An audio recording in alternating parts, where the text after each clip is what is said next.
Hey guys, today I'm bringing you a very much long awaited video of something that I've had for months but I have not yet edited.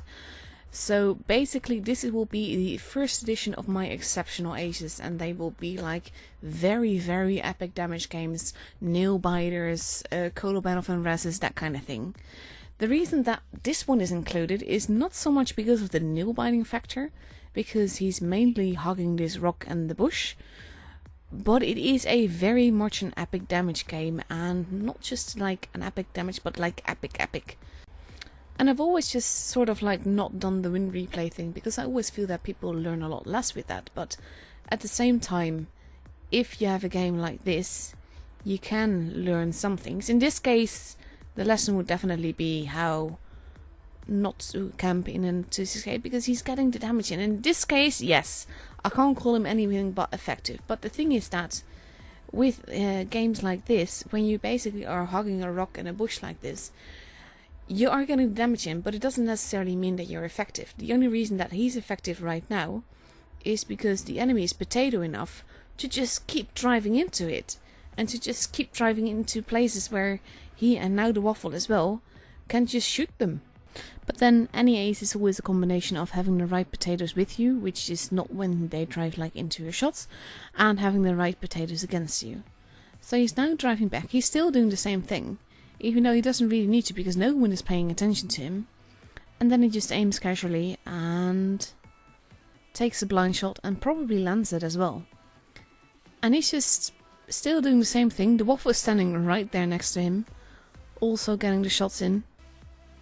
And now we have a guy that is picking up, and that shot actually misses because he takes it a bit too hasty and he doesn't take into account that the tank is moving. But there's a waffle on the other side. So now he's just searching for a new target. And this is where I feel he could have done better if he had actually relocated, because right now he doesn't have any shots, he can't do any damage, he can't support his team. But as his team is actually quite effective and they are spotting for him, he can actually HE the waffle there for a nice big bit of damage. And now he's already done 4k. So he's using the bush, he's still staying where he is, and only now is he actually starting to move. Which I think is a good call, because people are less likely to drive out into his view range right now. And he is basically missing out on damage. His team kind of needs help. There's a waffle there, he takes a blind shot, but there's no one actually getting hit there. And then it just pushes on. It is now 5 versus 4. Well, it's 4 versus 4 now. 4 versus 3. His teammates are dropping quite fast. But this is the thing. He is a very big TD, doing very big damage, still full health. And he's in a position where it will be hard to actually knock him out. But we don't know where the waffle is, and that could be a bit of a trick, a bit of a problem. So now he has to decide what to do, because they're not exactly one-shots, and he has to use his team. But there's a waffle, and the waffle is just peeking up and over, making it easy to kill him. So now there's only 3 enemies left, even though he only has one more teammate. The teammate is right there with him. So he just has to wait until he can get the shots in and hope his teammates will survive that long. But he goes in now to see if he can get that shot, get the damage.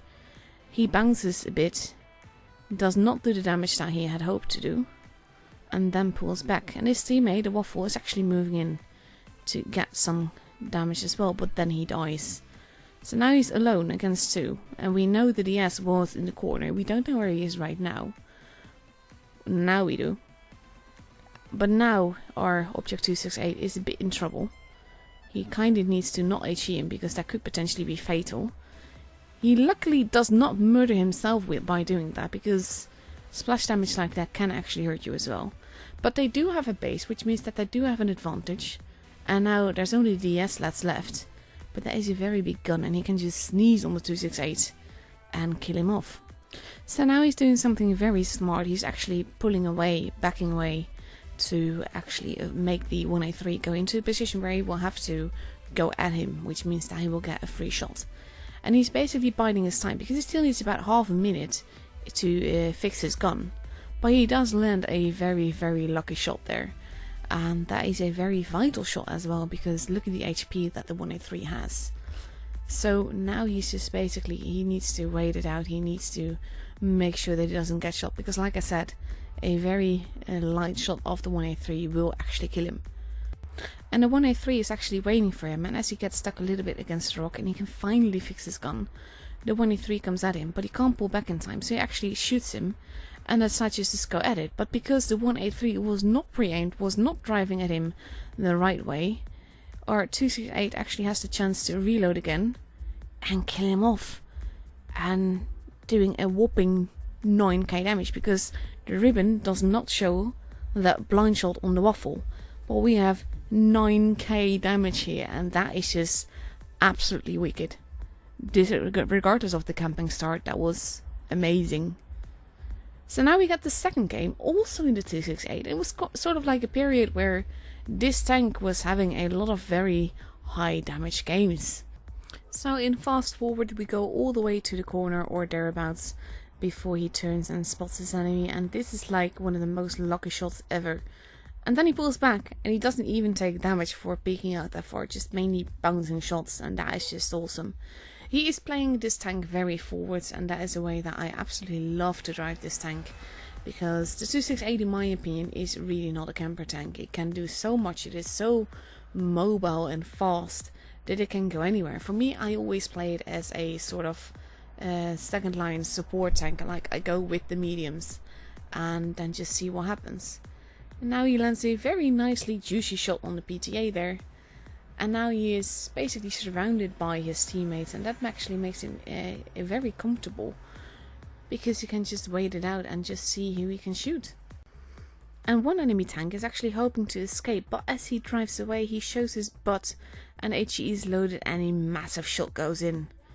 So after that he decides to be a bit more forwards, and then he goes to shoot the sand really.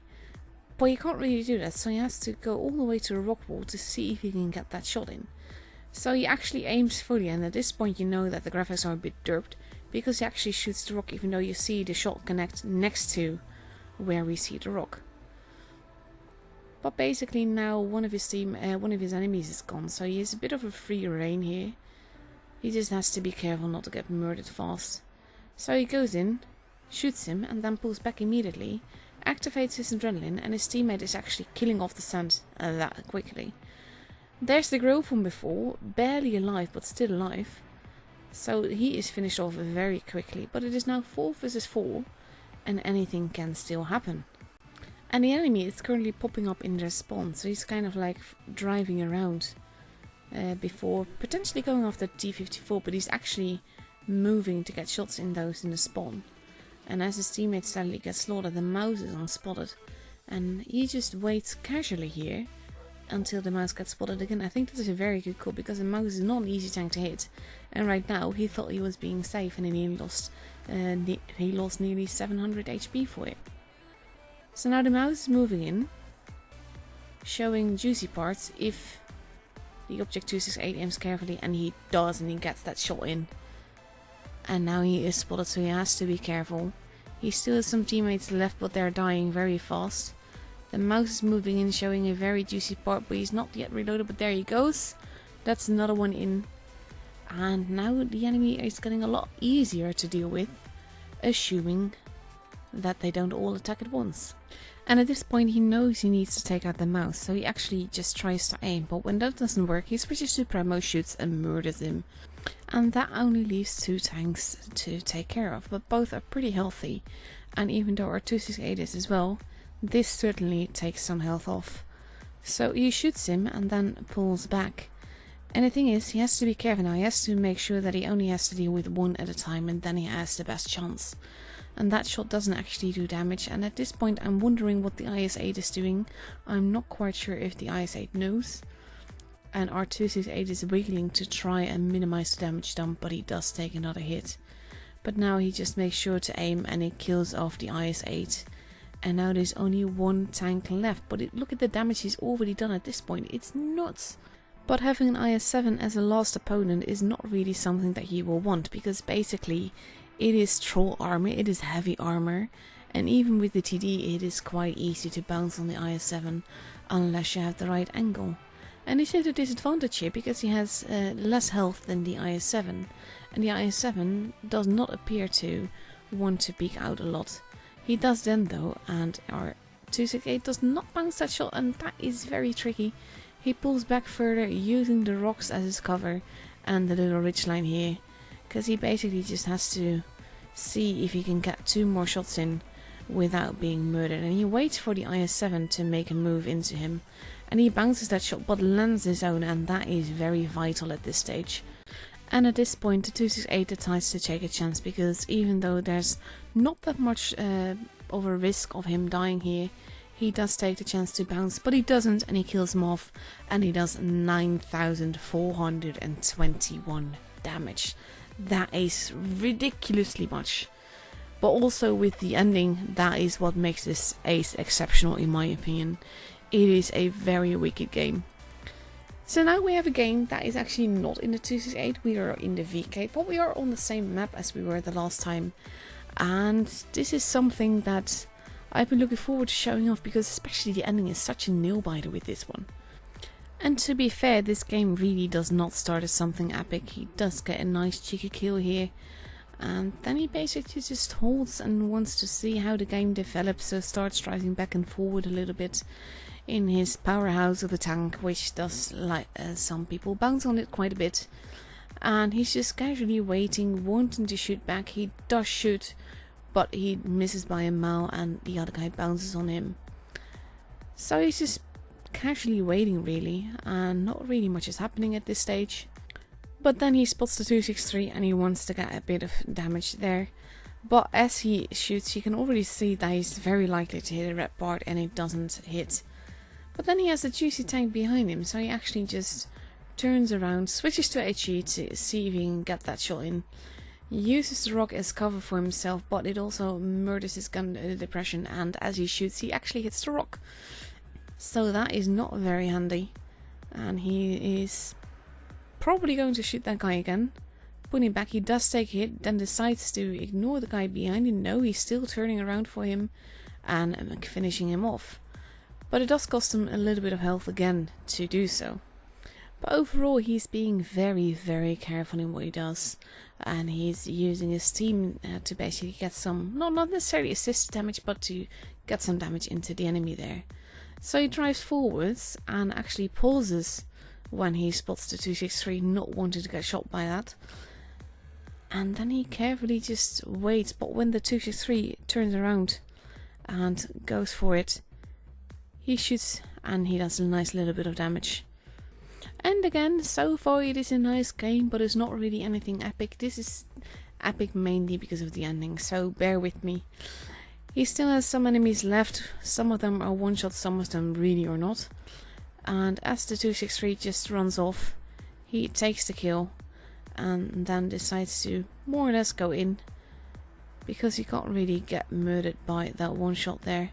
He doesn't cap the base, so he's not in it for that, he's in it for the kill, because he wants that tank out of the way. And a lot of people don't realize that. They go for the max damage shot, but it is so important to take tanks out of the equation so that you actually have an easier match afterwards. But now it is 2 versus 3, and it's going to be 1 versus 3 very quickly by the looks like it. And Descent is pulling back, so our VK moves in, takes a shot but lands one in that does a bit more damage. And now he just has to be careful to not get penned a lot, so he uses angles basically to make the guy just basically only track him. He turns along with the tank to keep the strongest armor at him, and then HEs the heck out of him. So he goes around and basically only has 2 enemies left now. One of them a very healthy E100, one of them a not so healthy little TD. And he goes towards basically, and at first I thought he was going to cap it, but he's not actually moving to do that. He goes into the circle and then basically goes out, but as the E100 comes over, he decides against it and decides to just pull back and cap the base, because that could earn his team that little bit of advantage that might help him win. So at this stage the TD is finally spotted. He is barely a 1 health, 1 shot, and he is killed by a little bit of HE. But then the E100 comes in and he does cap the base, but they're immediately occupying it both. The E100 bounces on him, which is very vital at this stage because every shot counts, and we enter a face-hugging battle. Now, something to take away from that is that in a lot of tanks, if you aim your gun at the gun of the other player, it will make them a lot more likely to actually bounce on you.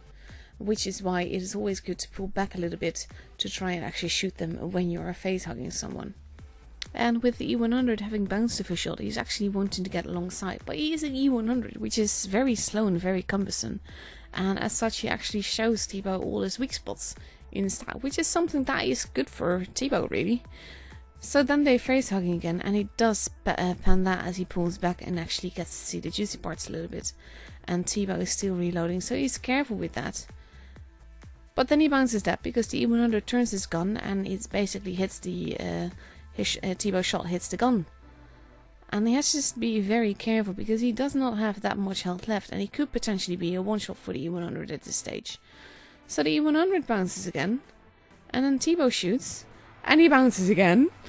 And it is basically this scene that made it an exceptional ace for me, because can you imagine the adrenaline going through actually both these players, not just T-Bow but also the E100, wanting to get this done, both angling to the best of their abilities. The E100 now having very little health left, but T-Bow still not having enough HP left to withstand a proper shot from the E100. So when the E100 is aiming, he actually wiggles his turret and the E100 bounces again. So now he aims for the tracks in the hopes that it actually pans, and then he kills the E100 off, and it is finally over, and he has a res. And you can't call that anything but epic. 7 kills, 6k damage, near Kolobanov, steel wall, 1801 base XP. That is just epic. 2.2k assisted damage even. But yeah, I hope you like my new format. I will be doing more exceptional aces videos, and hope you like it. So I'll see you guys the next time again.